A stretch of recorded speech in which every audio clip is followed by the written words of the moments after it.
രസകരമായിട്ടുള്ള കാര്യം എന്ന് പറയുന്നത് ഹലാൽ സർട്ടിഫൈ ചെയ്തിട്ടുള്ള പ്രൊഡക്റ്റുമായിട്ടുള്ള എല്ലാ കാര്യങ്ങളും ബാൻ ചെയ്തിട്ടുണ്ട്, ഒരു കാര്യം ഒഴിച്ച്. Hello hi, welcome to civil service simplifier. Halaal certify ചെയ്തിട്ടുള്ള പ്രൊഡക്ട്സ് ബാൻ ചെയ്തിട്ടുണ്ടായിരുന്നു ഉത്തർപ്രദേശ് ഗവൺമെന്റ് നവംബർ 2023. എന്നാൽ ആ കേസ് ഇപ്പോൾ സുപ്രീം കോടതിയുടെ ബെഞ്ചിലുണ്ട്. എന്നാൽ നമ്മൾ ഇതിൽ മനസ്സിലാക്കാത്ത ഒരുപാട് കാര്യങ്ങളുണ്ട്. ഒന്നാമത് ഇത് എന്തിനാണ് ബാൻ ചെയ്തതെന്നും എന്നാൽ ഇപ്പോൾ സ്റ്റേറ്റ് ഗവൺമെന്റ് സുപ്രീം കോടതിയിൽ എന്താണ് പറയുന്നത് എന്നുള്ള ഒരു കാര്യം നമ്മൾ ശ്രദ്ധിക്കേണ്ടതുണ്ട്.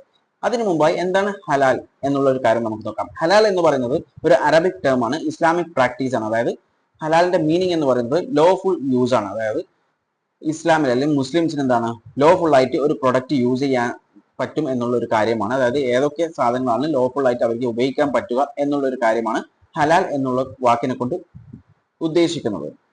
എന്നാൽ എന്തടിസ്ഥാനത്തിലാണ് ഉത്തർപ്രദേശ് ഗവൺമെന്റ് ഈ ഒരു കാര്യം ബാൻ ചെയ്തിട്ടുള്ളത്? നമുക്ക് അറിയാം, ഇന്ത്യൻ ഗവൺമെന്റ് പോളിസീസ് എടുത്തു കഴിഞ്ഞാൽ ഹലാലും അതുപോലെ ഹലാൽ സർട്ടിഫൈഡ് പ്രൊഡക്റ്റും ഇന്ത്യയിൽ അത് ലീഗലാണ്. പിന്നെ എന്തുകൊണ്ടാണ് ഉത്തർപ്രദേശ് ഗവൺമെന്റ് ഇത് ബാൻ ചെയ്തിട്ടുള്ളത്? അതിനുള്ള കാരണം ഉത്തർപ്രദേശ് ഗവൺമെന്റ് പറഞ്ഞിട്ടുള്ളത് ഫുഡ് സേഫ്റ്റി ആൻഡ് സ്റ്റാൻഡേർഡ് ആക്ടിൽ പബ്ലിക് ഹെൽത്ത് എന്നൊരു കൺസേൺ വെച്ചിട്ടാണ് ഇത് ബാൻ ചെയ്തിട്ടുള്ളത് എന്നാണ് ഉത്തർപ്രദേശ് ഗവൺമെന്റ് പറഞ്ഞിട്ടുള്ളത്. എന്തൊക്കെ കാരണങ്ങൾ കൊണ്ടാണ് food safety and standard act പ്രകാരം ഒരു പ്രൊഡക്റ്റ് ബാൻ ചെയ്യാൻ പറ്റുക? നമുക്ക് അത് നോക്കാം. ആദ്യത്തെ ഫുഡ് അഡൾട്രേഷൻ ആണ്. അതുപോലെ തന്നെ ഫുഡ് പോയ്സണിങ് അല്ലെങ്കിൽ കണ്ടാമിനേഷൻ, അതുപോലെ തന്നെ മിസ്ലീഡിംഗ് ആയിട്ടുള്ള ലേബലിംഗും പാക്കേജിങ്ങും ഉണ്ടായി കഴിഞ്ഞാൽ ആ പ്രോഡക്റ്റ് ബാൻ ചെയ്യാൻ പറ്റും.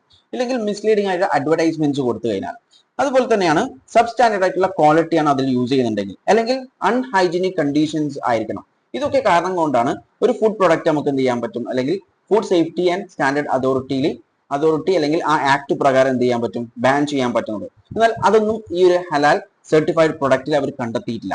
അതൊന്നും പ്രൂവ്ഡ് അല്ല, അതായത് വെരിഫൈ ചെയ്തിട്ടില്ല, ക്ലാരിഫൈ ചെയ്തിട്ടില്ല. എന്നാൽ അവരിപ്പോൾ സുപ്രീം കോടതിയിൽ സ്ട്രെസ് ചെയ്യുന്ന കാര്യം എന്ന് പറയുന്നത് ഈ ഹെൽത്ത് ഇഷ്യൂ അല്ല, അതിനേക്കാളും ബെറ്റർ ആയിട്ടുള്ള വേറൊരു കാര്യമാണ് അവരിപ്പോൾ കാണിച്ചുകൊണ്ടിരിക്കുന്നത്. അതായത് സുപ്രീം കോടതിയിൽ പറഞ്ഞിട്ടുള്ള കാര്യം എന്ന് പറയുന്നത് ഈ ഹലാൽ സർട്ടിഫൈ ചെയ്തിട്ടുള്ള പ്രൊഡക്ട്സിന്റെ വില വളരെ അധികമാണെന്നാണ് ഇപ്പോൾ സ്റ്റേറ്റ് ഗവൺമെന്റ് സുപ്രീം കോടതിയിൽ അറിയിച്ചിട്ടുള്ളത്.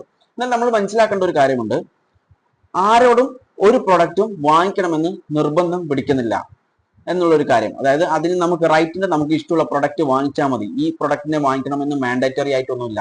നമുക്ക് ഇഷ്ടമുള്ള പ്രൊഡക്റ്റ്, അതായത് കൺസ്യൂമറിന് ഫ്രീ ആയിട്ടുള്ള ചോയ്സ് ഉണ്ട്, ഫ്രീ ചോയ്സ് ഉണ്ട്, എന്ത് വേണമെങ്കിലും വാങ്ങിക്കാം എന്നുള്ളൊരു കാര്യം ഇന്ത്യൻ കോൺസ്റ്റിറ്റ്യൂഷൻ തന്നെ നമുക്ക് തരുന്നുണ്ട്. അതുപോലെ തന്നെ മറ്റു ആക്ടും നമുക്ക് തരുന്നുണ്ട്, കൺസ്യൂമർ ആക്ട് ഒക്കെ നമുക്ക് തരുന്നുണ്ട്.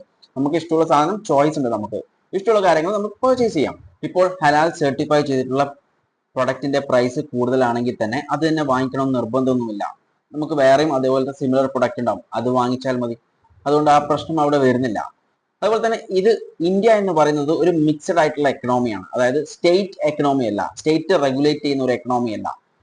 എസെൻഷ്യൽ കമ്മോഡിറ്റി ആക്ടിൽ വരുന്ന ഐറ്റംസ് ആണ് ഗവൺമെന്റിന് റെഗുലേറ്റ് ചെയ്യാൻ പറ്റുക. മറ്റു കാര്യങ്ങളൊക്കെ ഓട്ടോമാറ്റിക്, അതായത് മാർക്കറ്റ് ഫോഴ്സ് ആണ്, ഡിമാൻഡ് ആൻഡ് സപ്ലൈ അനുസരിച്ചായിരിക്കും അതിന്റെ പ്രൈസസ് ഒക്കെ തീരുമാനിക്കുന്നത്. അതുകൊണ്ട് തന്നെ അതിന് ഹെവി ഡിമാൻഡ് ഉണ്ടെങ്കിൽ അതുപോലെ തന്നെ പ്രൈസ് അധികരിക്കും, അതുപോലെ തന്നെ തിരിച്ചും നടക്കാനുള്ള സാധ്യത ഉണ്ട്. അതുകൊണ്ട് തന്നെ ഈ ഒരു കാര്യം പ്രൈസ് കൂടുന്നു എന്നുള്ളത്, പ്രൈസ് കൂടുതലാണെന്നുള്ള ഒരു കാര്യം അവിടെ വെച്ചിട്ട് കാര്യമില്ല എന്നാണ് എനിക്ക് മനസ്സിലായിട്ടുള്ളത്. അതുകൊണ്ട് തന്നെ അതൊരു വാലിഡ് ആയിട്ടുള്ള ഒരു റീസൺ അല്ല. ഒരു പ്രൊഡക്റ്റിന്റെ ക്യാഷ് കൂടുതലാണ് അല്ലെങ്കിൽ അതിന്റെ പ്രൈസ് കൂടുതലാണെന്ന് പറഞ്ഞിട്ട് ആ പ്രൊഡക്റ്റ് ബാൻ ചെയ്യാൻ പറ്റുമോ?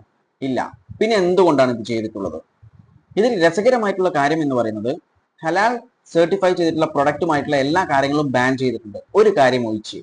എക്സ്പോർട്ട്, മറ്റു കൺട്രീസിലേക്ക് എക്സ്പോർട്ട് ചെയ്യുന്നതിന് കുഴപ്പമില്ല. അതായത് ഹലാൽ സർട്ടിഫൈ ചെയ്തിട്ടുള്ള പ്രൊഡക്ട്സ് മറ്റു രാജ്യങ്ങളിലേക്ക് എന്ത് ചെയ്യാം, എക്സ്പോർട്ട് ചെയ്യാം, ആ പണം വാങ്ങിക്കാം, അതിന് പ്രശ്നമില്ല. ഇവിടെ വെക്കരുതെന്നേ ഉള്ളൂ. ഇതെന്താണ് അങ്ങനെ? ഇത് നമ്മുടെ ബീഫിന്റെ കാര്യം പോലെ ആയിപ്പോയി. വേൾഡിലെ 3rd ലാർജസ്റ്റ് ബീഫ് എക്സ്പോർട്ടർ ആണ് ഇന്ത്യ എന്ന് പറയുന്നത്. അതിനും രസകരമായിട്ടുള്ള ഒരു കാര്യം എന്ന് പറയുന്നത് ഇന്ത്യയിൽ നോക്കിക്കഴിഞ്ഞാൽ സ്റ്റേറ്റിൽ നമ്പർ 1 ബീഫ് എക്സ്പോർട്ടർ എന്ന് പറയുന്നത് ഉത്തർപ്രദേശും കൂടിയാണ്. ഇതെന്താ ഇങ്ങനെ? അതായത് സാധനങ്ങൾ ഇവിടെ വിൽക്കാൻ പറ്റില്ല, എന്നാൽ ആ സാധനങ്ങളൊക്കെ എന്ത് ചെയ്യാം, പുറത്ത് എക്സ്പോർട്ട് ചെയ്തിട്ട് അതിന്റെ പണം വാങ്ങിക്കുന്നതിന് യാതൊരു പ്രശ്നവുമില്ല. പണം വാങ്ങിച്ച് പോക്കറ്റ് ഇടാം, അത് പ്രശ്നമില്ല. എന്നാൽ ഇവിടെ ഉപയോഗിക്കരുത്, ഇവിടെ വാങ്ങിക്കാനും വിൽക്കാനും പാടില്ല. ഈ സാധനങ്ങൾ പുറത്ത് വിൽക്കാൻ പറ്റും, അത് പ്രശ്നമില്ല. അതെന്ത് ന്യായമാണ്? ഹലാൽ സർട്ടിഫൈ ചെയ്തിട്ടുള്ള പ്രൊഡക്ട്സ് കഴിച്ച് ഒരു ഹെൽത്ത് ഇഷ്യൂസും ഗവൺമെന്റിന് രേഖപ്പെടുത്താൻ പറ്റിയിട്ടുമില്ല. അതുപോലെ തന്നെ പിന്നെ അവർ പറഞ്ഞ കാര്യം എന്ന് പറയുന്നത് കൺസ്യൂമറിന്റെ പ്രൈസ് കൂടുമെന്നുള്ളൊരു കാര്യമാണ്. അതും അത്ര വാലിഡ് ആയിട്ടുള്ള ഒരു റീസൺ അല്ല. പിന്നെ അവർ ചൂണ്ടിക്കാണിച്ചിട്ടുള്ളത് ഈ ഹലാൽ സർട്ടിഫൈഡ് പ്രൊഡക്റ്റ് ഫുഡിൽ മാത്രമല്ല മറ്റു പ്രൊഡക്ട്സ്, സിമെന്റ്സ് അങ്ങനെയൊക്കെ ഉണ്ട്. അതൊക്കെ ഓരോ പ്രൊഡ്യൂസറിന്റെ ഇഷ്ടമാണ്, അവരുടെ ചോയ്സ് ആണ്, അത് അവരുടെ കാര്യങ്ങളാണ്. അതിൽ സ്റ്റേറ്റ് ഗവൺമെന്റ് ഇടപെടേണ്ട ആവശ്യമില്ല. അതിലെന്തെങ്കിലും ഇല്ലീഗൽ ആയിട്ട് ചെയ്യുന്നുണ്ടെങ്കിൽ ഓക്കെ, അത് ഇടപെടണം. അല്ലാതെ സിമെന്റ്സ് എന്നൊക്കെ പറയുന്നത് ഇപ്പം ഹലാൽ സർട്ടിഫൈഡ് ആയിട്ടുള്ള സിമെന്റ്സ് ഉണ്ടാവും, അല്ലാത്ത വേറെയും സിമെന്റ്സ് ഉണ്ടാവും.